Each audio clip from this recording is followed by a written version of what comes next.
Bonjour. L'excitation chez les joueurs, chez ton groupe, comment tu les sens à 24 heures de la grande demi-finale? Non, écoute, bien, hein, on s'est préparé normalement, il n'y a rien eu de particulier. Voilà, c'est un grand match, on le sait, mais on commence à avoir l'habitude maintenant, donc on est prêt. On a beaucoup entendu que le Leinster est en perte de vitesse ces dernières années. Quel est ton avis là-dessus? Ça, c'est vous qui le dites, mais c'est pas nous qu'on l'a dit en tout cas. On a beaucoup de respect pour cette équipe, j'ai beaucoup de respect pour cette équipe. Je connais bien ce club depuis tant d'années. On a la chance ou la malchance des fois de les croiser. Et ça reste un très grand club, bien sûr un des plus grands au monde. Donc c'est pour nous en tout cas une belle opportunité de voir où on se situe par rapport à eux. Et sur cette demi-finale, je crois que ça va être un grand match. Charles, bonjour, même question qu'à Pierre. Quel est ton avis sur cette équipe du Leinster? Bonjour, je pense que vous connaissez les joueurs qui composent cette équipe. La qualité de cette équipe, tu parles de perte de vitesse, franchement sur le terrain ça va très vite, donc je ne suis pas trop d'accord sur ça. Ils ont des joueurs de grand talent, ils ont une bonne connexion entre eux aussi, je pense que c'est des choses importantes. Voilà, ça va être un match très compliqué. À chaque fois que je disais à David tout à l'heure, chaque fois que je suis rentré dans le vestiaire après les matchs contre le Leinster ou l'équipe d'Irlande, c'est toujours un moment difficile. C'est toujours difficile de rentrer dans le vestiaire après. Les corps sont très mâchés parce qu'ils imposent un rythme impressionnant. Ils cherchent le chaos à chaque fois. Donc voilà, il faut se préparer à ça. Je crois qu'on se prépare pour. Et voilà, ça va être un grand match contre une grande équipe. Mais ça surprend personne. En quoi c'est différent, Pierre, Charles, David, des grands chocs de top 14? Est-ce que le rythme et l'intensité sont tout autres en Champions Cup qui plus est sur ces matchs-là? Charles, vas-y, réponds Charles. En quoi c'est différent, tu dis de... Ouais, des grands matchs de top 14. Est-ce que l'intensité est vraiment tout autre? Ben, c'est différent. Déjà, l'approche du match, le contexte, etc. C'est la Coupe d'Europe. C'est pas la même chose que le top 14. L'arbitrage, enfin voilà. Je pense qu'il y a beaucoup de choses qui diffèrent. Mais par contre, ça ressemble à un test match, quoi, un match international des destinations. Là, je pense qu'il y a beaucoup de similitudes. Donc c'est un peu différent du top 14, mais c'est excitant pour les joueurs aussi. Voilà, ça nous rappelle beaucoup ces matchs internationaux. Je pense qu'on aime ça aussi, nous, les joueurs, jouer ce genre de match, ces grands matchs. Je pense qu'en face, c'est pareil. C'est exactement la même chose de ce que je pense. Donc voilà, il y a toujours une préparation importante, des détails, plus de concentration peut-être qu'au quotidien dans les longues saisons. Vous connaissez le top 14, tout ça, la Coupe d'Europe, les matchs internationaux, c'est toujours très long. Mais quand arrivent ces moments-là dans la saison, c'est vrai que on aime bien se resserrer autour de l'équipe, autour des détails, vraiment de parler rugby et d'être très focus là-dessus. Donc voilà, vivement demain, quoi. Pierre, le RCT a connu une longue histoire d'amour avec la Champions Cup. Est-ce que le poids du passé il est encore très présent auprès de ce club? Ou aujourd'hui c'est un nouveau cycle, une nouvelle époque? Non, je crois que le passé, c'est un héritage forcément fort, mais il n'y a pas de pression particulière.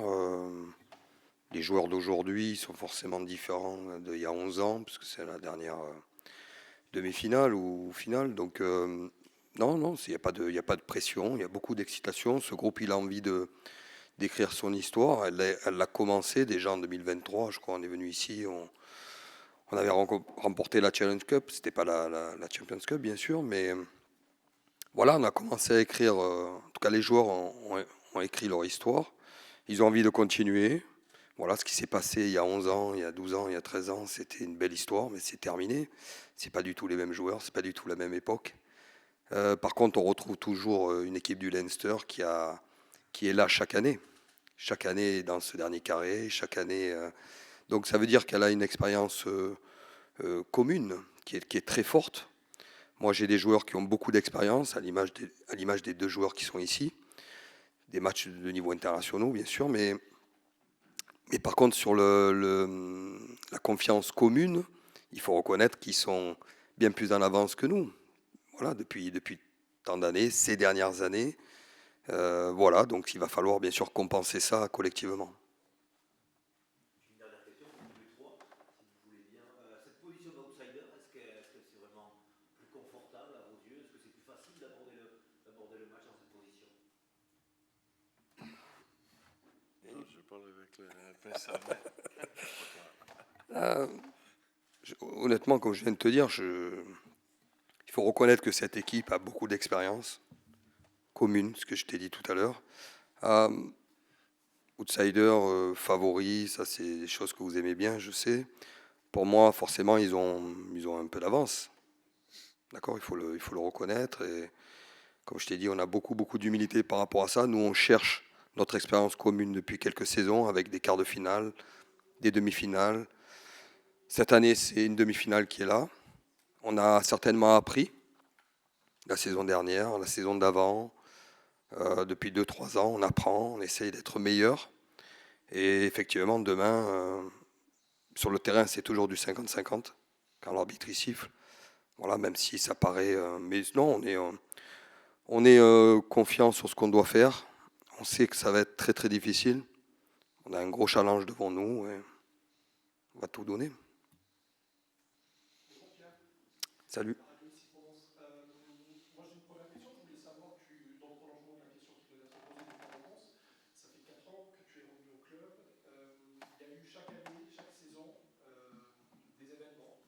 Il y a 3 ans le challenge, il y a 3 ans, il y a 4 ans le challenge, il y a 3 ans le retour du club en phase finale, c'était plus arrivé depuis 6 ou 7 ans. L'année dernière, la demi-finale Ouais. contre Bordeaux à Lyon. Cette année, cette demi-finale, tu la situes où dans la progression que tu souhaites du club cette demi-finale Je, de Coupe d'Europe? je la situe dans l'évolution de l'équipe. C'est-à-dire que chaque année, tu l'as dit, je pense qu'il y a eu des axes de progrès. Cette saison, on est en difficulté, on s'est mis en difficulté, vous le savez très bien, sur le top 14. Voilà, en perdant 2 matchs chez nous, on s'est mis en difficulté alors qu'on était plutôt correctement dans les clous. Maintenant, ça c'est le top 14. Sur le livre Champions Cup, c'est une demi-finale, la première pour ce groupe.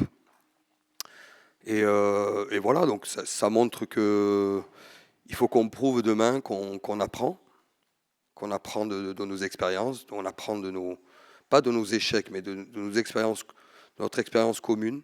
On n'a pas tout réussi. On a gagné, tu l'as dit, une challenge il y a 3 ans.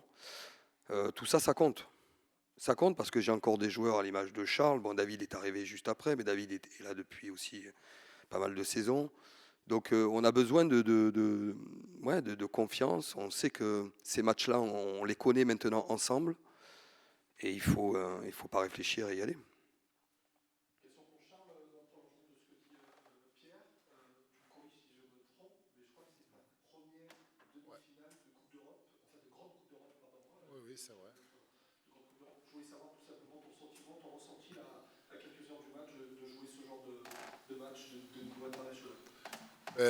Écoute, oui, c'est ma première demi-finale de Champions Cup, donc c'est ouais, quelque part le plus gros match que j'ai à jouer avec ce maillot de Toulon. Donc forcément, ça a une saveur particulière. Maintenant, il y a beaucoup de similitudes, comme je disais tout à l'heure, avec un match international. On en a joué pas mal ici. La finale de Challenge Cup, bon, mais voilà, c'était ici aussi.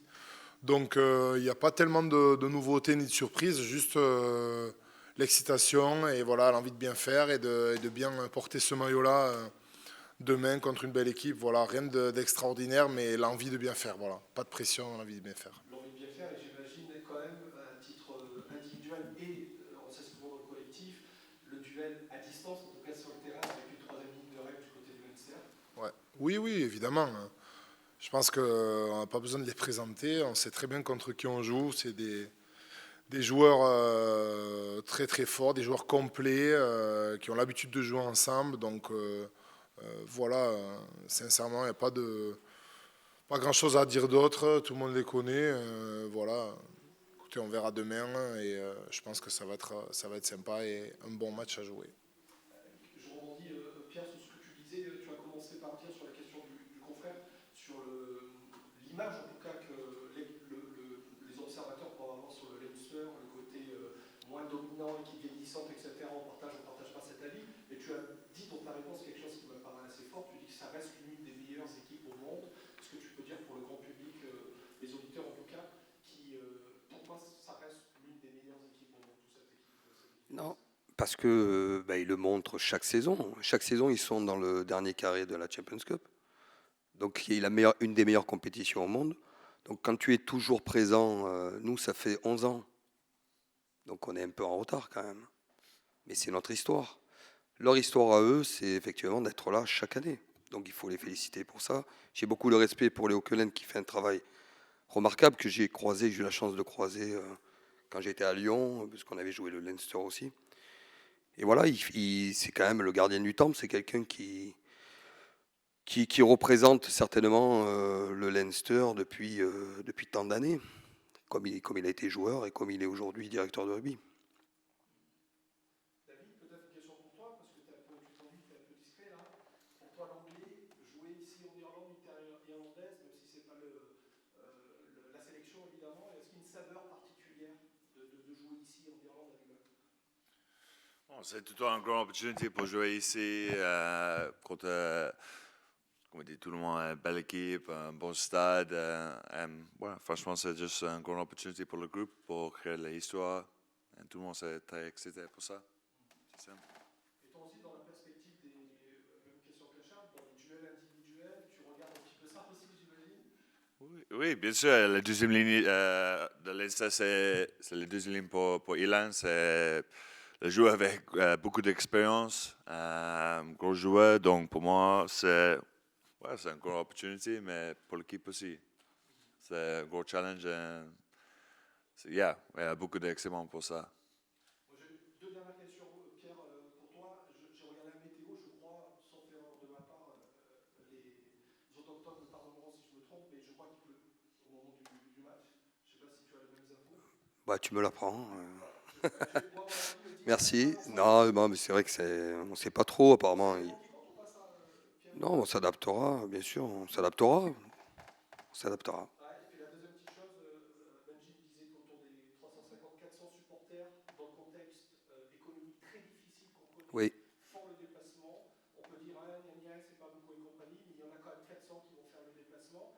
Je voulais savoir un petit peu si tu peux dire un mot à ceux qui viennent et à ceux qui seront sur la. Non, mais ceux qui viennent, tu viens de le dire, c'est incroyable parce que aujourd'hui en France, c'est très difficile sur le plan économique. Les gens font beaucoup d'efforts, beaucoup de sacrifices et on les en remercie. Et pour ça, on va encore plus tout donner, bien sûr. Et puis tous nos supporters qui sont en France et bien sûr à Toulon. Voilà, on a envie qu'ils soient fiers de nous, on a envie qu'on montre une équipe avec un beau visage, avec beaucoup de solidarité. On est capable. Voilà, donc on va tout donner pour ces gens-là, bien sûr.